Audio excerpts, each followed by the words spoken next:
years back, I was zipping around on Doordashed, going at the speed of sound, getting like $1,000 a day, having a great time, and I got an order on a Saturday night, 8 o'clock, and it was quite the order. It was huge. It was big. It was bigger than my soul could elate. I was going to receive $78 for this order.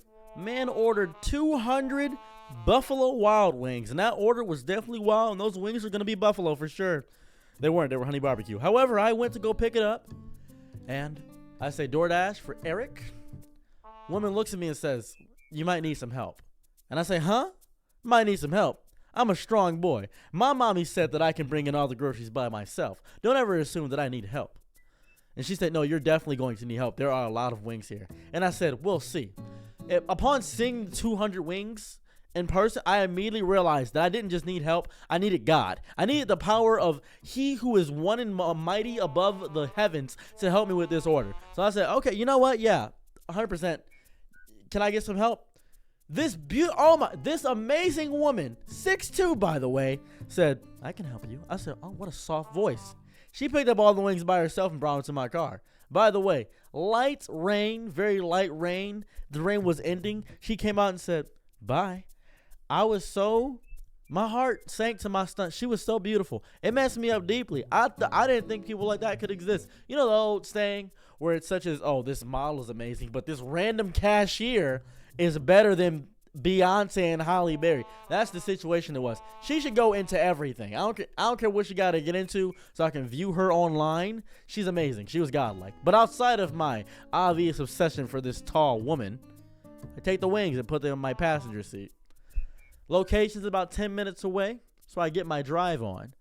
Very empty street on a Saturday night, very confused, very ominous, very, very sultry in my mind. How I felt walking through, realizing that nobody was out. I felt like I was the only person on those streets, cold and lonely.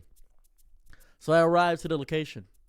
I see one Buick, and I'm thinking to myself, 200 wings, obviously a party, maybe a gathering, maybe it's a college night. I'm thinking to myself, it's going to be hundreds of people. Maybe it's early, and perhaps people haven't shown up yet.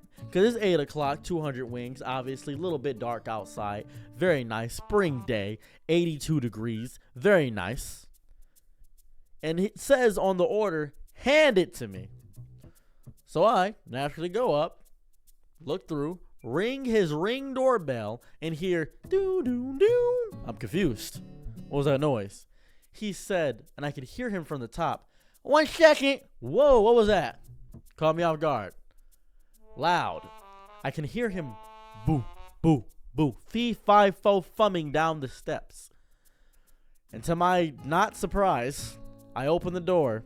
I see a man, balding, neck acne, little stash on his upper quadrants, 1 eyebrow shaved.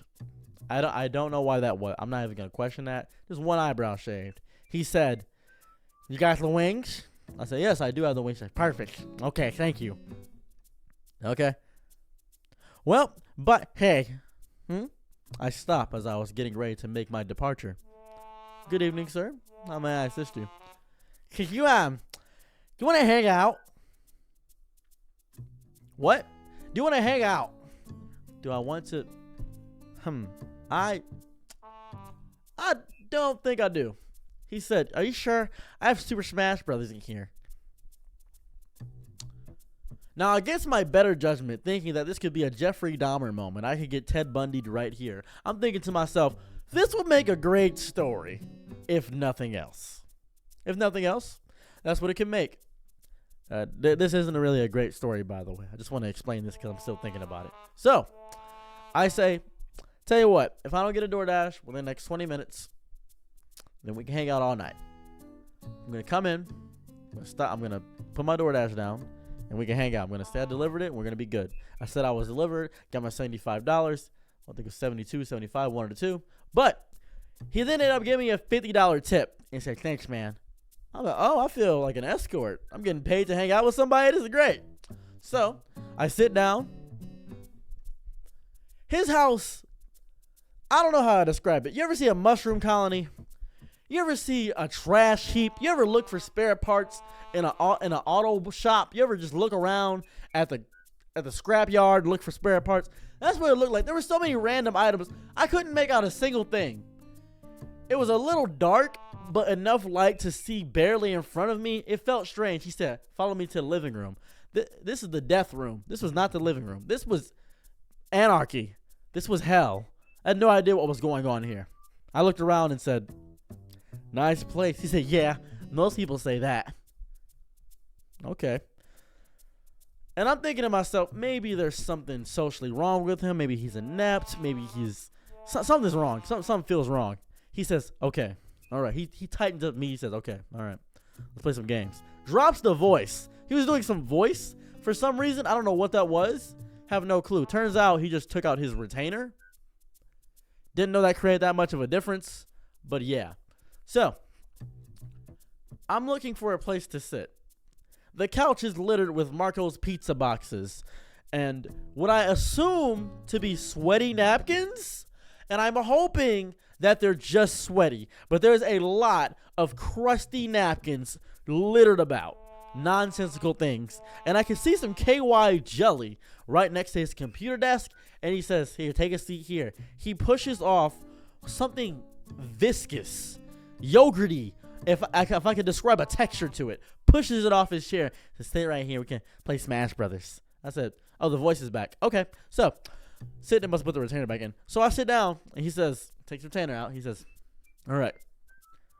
So, you played Smash Brothers before? I said, I dabbled a little bit. We played 3 matches.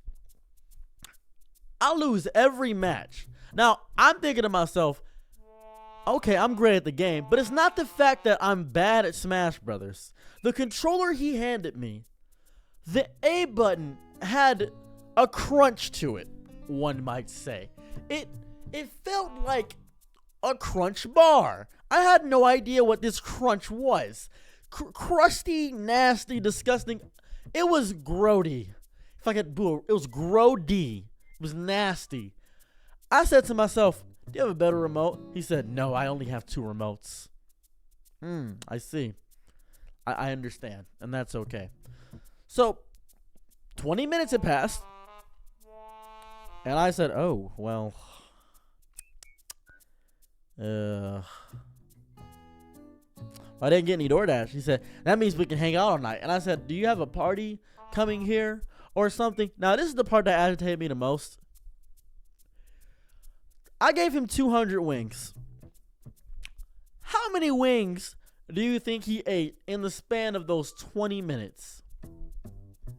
If you would have guessed half, you'd be close. He ate about 50 wings. About 50 wings. Because they were in boxes of 50 separate wings. He ate 50 wings in the span of that time frame. And I said, you really know how to pack them down? He said, yeah. Okay. Cool. So I said, hey man, I think I gotta go. My dad's dead. I don't know. I was just thinking of an excuse. I don't know. My cat is on fire. I just trying to say words to get out of there. He said, you can just say you want to leave. I said, no, my dad is actually dead. He said, really? Yeah. Mostly because I wanted him to feel bad.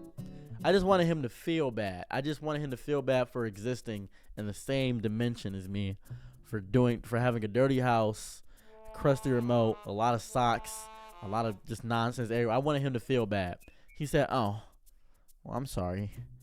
You have a good day. I said, bye. You stay good. I'm sorry this happened. Sorry this happened. I go back in my car. His Buick, I think, changed color, or my head, I went colorblind from the stench inside of I don't know what happened. Something in my brain changed. My brain chemistry was forever altered, is what I'm trying to get at. When I went to the car, I sat down and I grabbed my steering wheel, and I just yelled. I didn't know what happened. I didn't know what was going on. I backed out the driveway. I rode back to that Buffalo Wild Wings and requested that woman from the beginning to be my waitress. And I explained to her what exactly just happened. And she said, I'm so sorry that happened. And I said, are you single? She said, well, no, I have 2 lovers. I'm in a polyamorous relationship. I immediately got up and went back to my car and yelled again in the car. I didn't want to deal with that. So much going on. I don't know. Why was his house like that? I keep thinking about this. It's on my brain. It's on my mind. The more I think about it, the angrier I get as a person. The more fear goes through my body. The more just visceral, guttural anger goes through my soul. I don't know. Clean your house, please. Just clean. Oh, clean your house, please.